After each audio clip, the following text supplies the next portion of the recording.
Hola, ¿qué tal? ¿Cómo estás? Bienvenido a otro martes más de Desayuno con Biblia.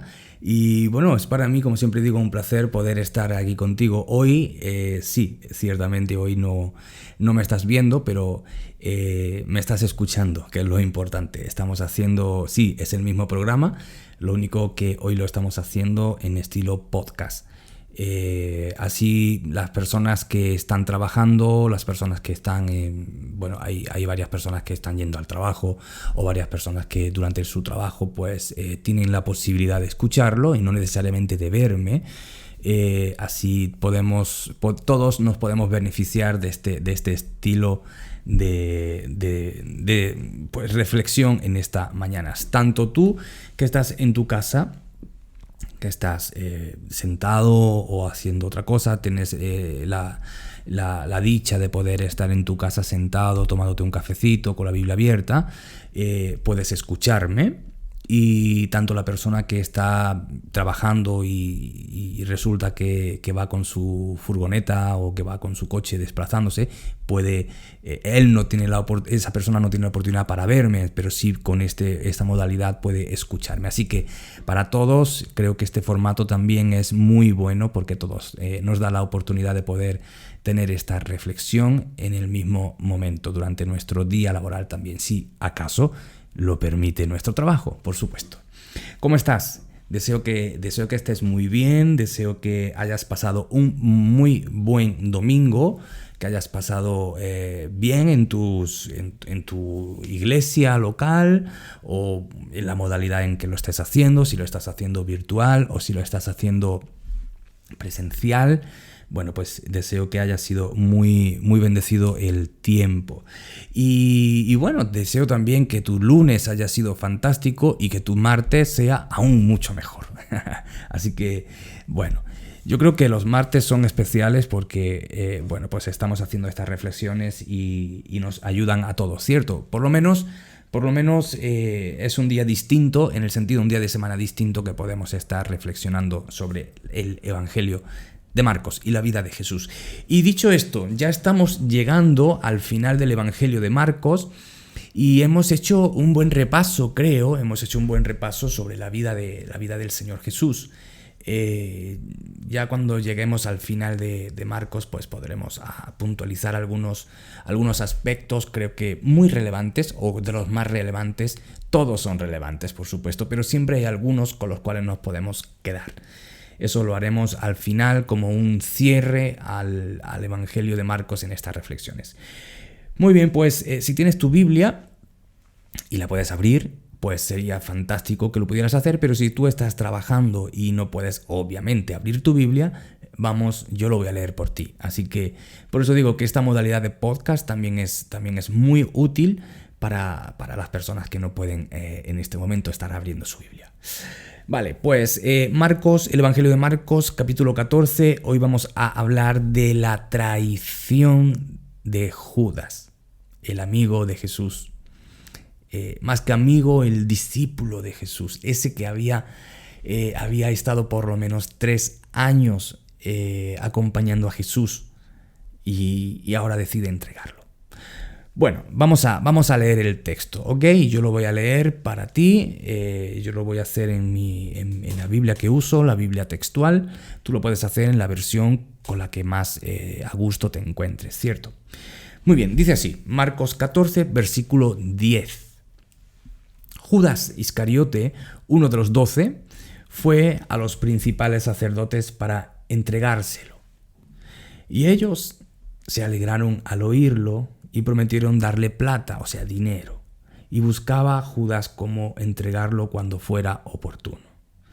El primer día de los ácimos, o sea, de los panes ácimos, la fiesta de los panes ácimos, cuando sacrificaban la Pascua, le dicen sus discípulos a Jesús: ¿dónde quieres que vayamos a preparar lo necesario para que comas la Pascua? Y Jesús envía a 2 de sus discípulos y les dice: id a la ciudad y os saldrá al encuentro un hombre que lleva un cántaro de agua. Seguidlo. Y donde entre, decid al señor de la casa que el maestro dice: ¿dónde está mi aposento para que coma la Pascua con mis discípulos? Y él os mostrará un gran aposento, alto, amueblado y dispuesto, preparado allí para nosotros. Entonces salieron los discípulos y fueron a la ciudad y encontraron tal como Jesús les dijo y prepararon la Pascua. Llegada la tarde, Jesús va con los 12 y estando ellos reclinados a la mesa y comiendo, Jesús dijo: de cierto os digo que uno de vosotros que está comiendo conmigo me entregará. Y comenzaron a entristecerse y a decirle uno por uno: ¿acaso soy yo, Señor? Y él les respondió: uno de los 12, uno de vosotros, el que moja conmigo en el plato. El Hijo del Hombre se va, tal como está escrito de él. Pero ay de aquel hombre por quien el Hijo del Hombre es entregado. Más le valdría a este hombre no haber nacido. Y estando ellos comiendo, tomó el pan y pronunciando la bendición, lo partió y les dijo: tomad, porque esto es mi cuerpo. Y tomando la copa dio gracias y les dijo, y les dio, y todos bebieron de ella. Y les dijo: esto es mi sangre del pacto, la cual es derramada por muchos. De cierto os digo que no beberé más del fruto de la vida hasta aquel día en que lo beba nuevo en el reino de Dios. Y después de cantar un himno, salieron hacia el monte de los olivos. Es súper interesante cómo puede una persona traicionar a otra. Cómo puede... Yo siempre he dicho lo siguiente. Jesús es un hombre, es una persona, fue cuando estaba aquí y sigue siéndolo, ¿ok? Ahora voy a explicar un poco esto. Jesús fue alguien, podemos verlo en el relato de los evangelios, los 4 evangelios nos muestran la vida de Jesús, cómo él caminó, cómo él habló, y podemos, según las distintas ópticas de los evangelistas, nos podemos hacer una imagen de la vida de Jesús mucho más puntual, mucho más precisa. Y lo que veo después de leer el Evangelio de una forma sistemática, como lo hemos estado haciendo, es que Jesús fue un hombre que no deja indiferente a nadie. Es decir, Jesús era alguien que o lo amas y lo sigues, o lo odias y no lo sigues. Pero no deja indiferente. El caso de Judas es un caso muy interesante porque Judas era uno de los 12. Judas había estado siguiendo al maestro estos aproximadamente 3 años de ministerio, había vivido con el maestro, había comido con el maestro, había viajado con el maestro, hablado con el maestro de una forma... Los 12 eran íntimos, o sea, eran íntimos. Algo que tenemos que recordar es que en aquel tiempo un maestro tenía a sus discípulos, pero los discípulos vivían 24 horas con su maestro. Por eso eran seguidores de su maestro, ¿no? Esto es una vida, lo que se puede decir una vida 24 horas, 365 días del año, juntos. Todo lo vivían juntos, todo lo experimentaban juntos. Por eso las enseñanzas de Jesús fueron absorbidas tanto por los discípulos que recuerda cuando Jesús fue entregado y Pedro lo iba siguiendo cuando le dijeron: oye, tú eres uno de ellos, porque inclusive tu forma de hablar te delata. O sea, y Pedro en ese momento empezó a maldecir y a hablar con palabras malsonantes, ¿no? Para que vieran que, bueno, mira, hablo distinto. Pero el punto es este: ellos vivían tan íntimamente con Jesús que se pegaba, o sea, las enseñanzas del maestro, las vivencias del maestro, se les pegaba a los discípulos. Era algo tan íntimo que los hacía, el entorno de Jesús los hacía a su semejanza, ¿no? Y Judas fue uno de ellos, vivió con ellos, experimentó todo esto. Sin embargo, Judas lo entregó. ¿Cómo puedes entregar a alguien a quien amas? Es la pregunta. ¿Cómo puedes entregar a alguien a quien amas? No es posible, es la respuesta. La respuesta es: no es posible entregar a alguien a quien amas. No es posible traicionar a alguien a quien amas. Porque el mismo hecho de amar, el mismo concepto de amor, implica el darse por el beneficio del otro. Es decir, el concepto amor implica que la persona que ama se entrega voluntariamente para el bien de la otra persona, incluso sufriendo ella misma ciertas consecuencias. No importa lo que yo tenga que sufrir, porque te amo, me entrego hasta lo último. Y eso fue lo que el Señor Jesús hizo.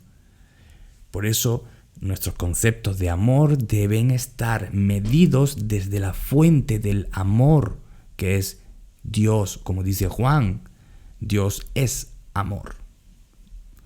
Entonces, ¿cómo es posible que Judas entregue a Jesús? ¿No es que lo amaba? Bueno, yo opino que no. Opino que no, porque no puedes traicionar. Son dos conceptos antagónicos. Si amas, no traicionas, porque si amas, como he dicho, te entregas, inclusive estás dispuesto a dar todo lo que tú eres en beneficio de la otra persona. Eso excluye totalmente la traición. Por consiguiente, Judas había vivido con Jesús con una proyección personal acerca de Jesús que vio que no se cumplió posiblemente. Y quiero leerte lo que dice un comentario, ¿ok? Para que podamos darle un poquito más luz a esta idea. Así dice el comentario: ¿por qué ofreció Judas traicionar a Jesús? Dice, bueno, se han hecho varias sugerencias, cada una de las cuales quizá contiene algún elemento de verdad. ¿Por qué? Y esto es importante señalizar, porque no podemos dogmatizar, ¿ok? A ver, podemos inferir, cada uno puede inferir del texto su propia opinión, pero no podemos dogmatizar. Por eso dice el comentarista de una muy buena forma que se han hecho varias sugerencias, cada una de las cuales quizá contiene, y eso es importante, contiene algún elemento de verdad. La primera sugerencia dice: Judas, que era el único miembro no galileo de los 12, fue el único que respondió a la indagación que hicieron los oficiales.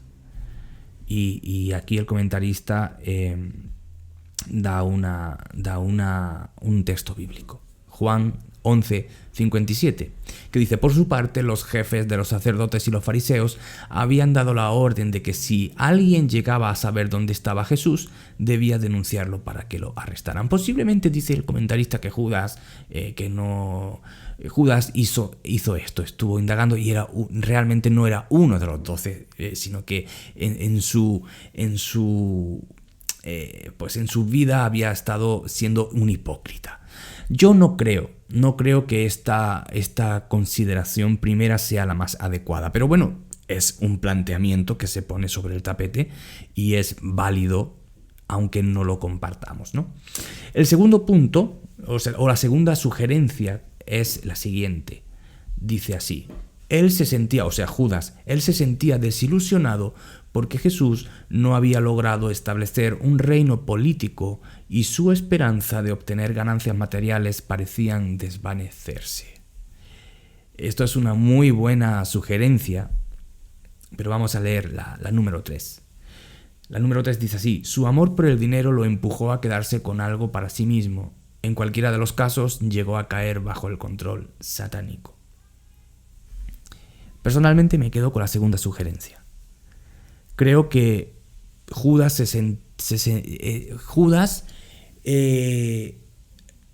había malentendido el mensaje de Jesús. Realmente, Judas, como judío, estaban esperando al Mesías prometido en el Antiguo Testamento, prometido por los profetas, de que Dios liberaría a su pueblo mandando a un Mesías, ¿no? Lo que pasa es que Judas, como muchos otros, estaban esperando a ese a ese Mesías liberador por medio de la guerra, por medio de la violencia, por medio de instaurar a la fuerza un reino que aplastara el imperio romano que los tenía subyugados y exaltara de esa forma a Israel, y todas las demás naciones estuvieran por debajo de Israel. Judas, creo yo, al ver que Jesús hacía tales señales, Judas pensaba, obviamente, nadie puede hacer las señales que este hace si no viene de parte de Dios. Como dijo Nicodemo cuando se encontró con Jesús, ciertamente tú vienes de parte de Dios porque es evidente, lo que tú haces no lo puede hacer nadie. Yo creo que Judas tenía este pensamiento. Este Jesús es distinto a todos. Y este Jesús es el Mesías prometido.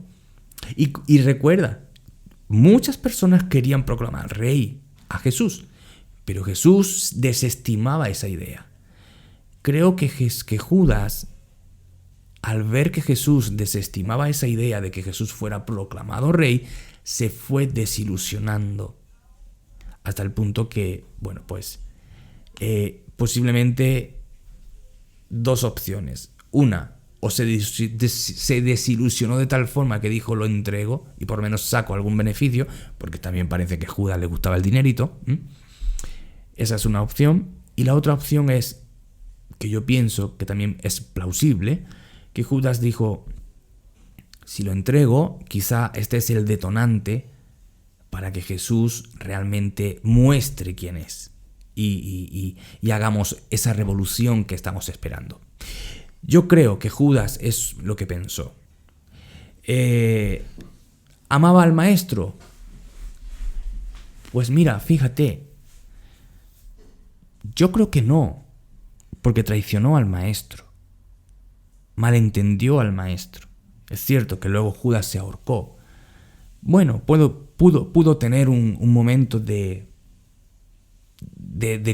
cordura y haber dicho, ¿qué he hecho? O sea, me siento sucio porque al final este hombre se dejó matar. Pero eso no implica que lo amara. Porque como digo, no entregas, no traicionas a quien amas. Amor y traición son excluyentes. Quien ama no traiciona. Y esto es lo que sucedió. Judas traicionó a su maestro. Judas traicionó a su Jesús, con el que había estado viviendo tres años. ¿Quién es Jesús para ti? ¿Quién es Jesús para ti? Recuerda que Judas había vivido de una forma hipócrita. Judas había vivido de una forma hipócrita, podríamos decir, falsa, religiosa, una falsa religiosidad, ¿no? Un falso seguimiento. Porque al final Judas no quería el reino de Dios en el modelo que Jesús estaba hablando, sino que Judas quería el reino de Dios por medio de la fuerza y del aplastamiento de los enemigos de una forma física y en ese momento. ¿Quién es Jesús para ti? Muchas personas hoy pueden estar siguiendo a Jesús con otros planteamientos, igual que Judas, creyendo que Jesús es otra cosa, pero realmente Jesús no es eso que yo pensaba y llego a decepcionarme. Muchos hoy pueden estar pensando en Jesús como un tipo de liberador de su vida. Esa persona, Jesús es esa persona que puede liberar todo lo que yo tengo en mi vida, todos los problemas que yo cargo en mi vida. Jesús es ese que me tiene que hacer todo esto, porque si Jesús me ama, pues tiene que hacerme feliz. ¿Y cómo puedo ser feliz? Bueno, Jesús, tengo problemas económicos. Bueno, Jesús, tengo problemas familiares. Bueno, Jesús, mi matrimonio se está rompiendo. Quiero que lo arregles, quiero que lo pegues. Bueno, Jesús, tengo esto. Y Jesús es como ese amuleto que tiene que darnos esa suerte en la vida, entre comillas lo digo, porque si no, entonces Jesús no eres lo que yo había creído. ¿Quién es Jesús para ti? Al igual que Judas malentendió a Jesús, hoy muchos llamados cristianos pueden estar malentendiendo a Jesús. ¿En qué formas podría ser Jesús hoy traicionado por sus seguidores? Por aquellos que se llaman cristianos, por aquellos que dicen seguirle, amarle. Y quiero ir a Mateo en un texto, porque muchas personas pueden decir, oh, no, pero no es posible, si alguien es seguidor de Jesús, es seguidor de Jesús verdaderamente. Bueno, no comparto esa idea del todo, porque Jesús dijo algo muy interesante en el llamado Sermón del Monte. Mira, Mateo 7:21 dice el mismo Jesús, dice, no todo el que me dice Señor entrará en el reino de los cielos. O sea, Jesús es categórico. No todo el que me dice Señor entrará en el reino de los cielos, sino el que hace la voluntad de mi Padre. Y muchos me dirán en aquel día, Señor, en tu nombre profetizamos, en tu nombre echamos fuera demonios, en tu nombre hicimos muchos milagros. O sea, Señor, verdaderamente te seguimos. Y entonces Jesús les dirá, nunca os conocí, apartaos de mí. El hecho de que te creas un seguidor de Jesús, tal como Judas se creía, no significa que Jesús te considere un seguidor suyo.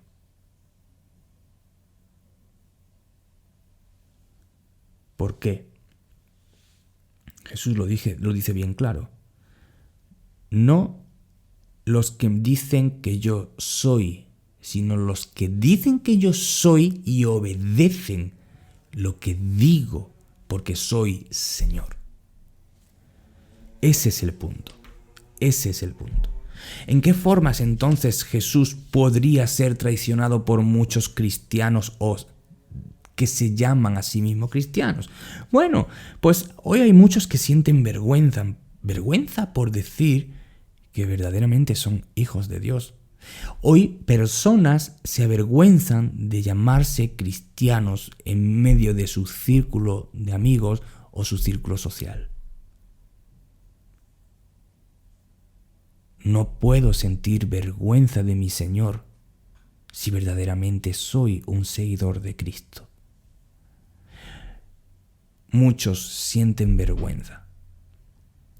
Muchos niegan con sus actos a Jesús porque si se comportan como un cristiano o hablan como un cristiano o piensan de una forma cuando alguien le hace una pregunta y ellos dicen, wow, esta pregunta, según lo conteste así, se van a reír de mí o me van a catalogar como cristiano y voy a ser el hazme reír en mi entorno, y lo niegan con sus actos o palabras.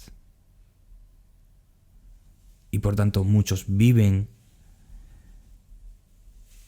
ocultando al Señor, pero cuando están solos, Señor, tú eres todo para mí. ¿Entiendes? ¿En qué formas podría ser hoy Jesús traicionado? De hecho, Jesús es hoy traicionado por estas formas, por aquellos que quieren que Dios los bendiga en la soledad, en la intimidad, pero no quieren seguirlo de una forma pública porque se avergüenzan de ser llamados cristianos. Porque cristiano es el que sigue a Cristo. Cristiano es seguidor de Cristo. No voy a seguir con esto, porque creo que ya es demasiada información para que podamos reflexionar en esta mañana de martes. ¿Cómo eres? ¿Cómo vives? ¿Te avergüenzas de Cristo? No, yo no me avergüenzo de Cristo. ¿Vives como Cristo vivió? ¿Y eso qué significa, Raúl? Bueno, te apartas del pecado, vives dando testimonio cristiano, odias todo lo que se llama y huele a pecado y lo declaras públicamente si es necesario. Estás en contra de lo que Dios está en contra. Es decir, odias lo que Dios odia. Y no te avergüenza decirlo. No puedes ser o llamarte cristiano si no odias lo que Dios odia y amas lo que Dios ama. Y Judas traicionó a Jesús porque él no era un verdadero seguidor de Jesús. No es posible decir amo al Maestro y traicionarlo con mi vida. No es posible. Así que, queridos, para meditar, para reflexionar, para que podamos, si es el caso, que el Espíritu Santo use estas palabras, esta reflexión para nuestra vida, que nos hagamos estas reflexiones constantemente y que pidamos perdón al Señor sobre lo que debamos pedir perdón al Señor. Que Dios te bendiga en esta semana, que lo pases muy bien, que el Espíritu Santo esté contigo siempre, que esté conmigo siempre, porque así es, el Espíritu Santo siempre está con nosotros, pero que dejemos que Él haga esa obra en nosotros de forma libre. Dios te bendiga muchísimo, pasa una muy bonita semana, comparte estos vídeos, estos audios con tus contactos y que el Señor vaya haciendo la obra que nosotros no podemos hacer, ¿cierto? Así que dale un me gusta a este vídeo para que YouTube tenga más me gustas y lo exporte a otras personas de una forma mucho más rápida. Dios te bendiga, feliz semana, nos vemos, chao chao.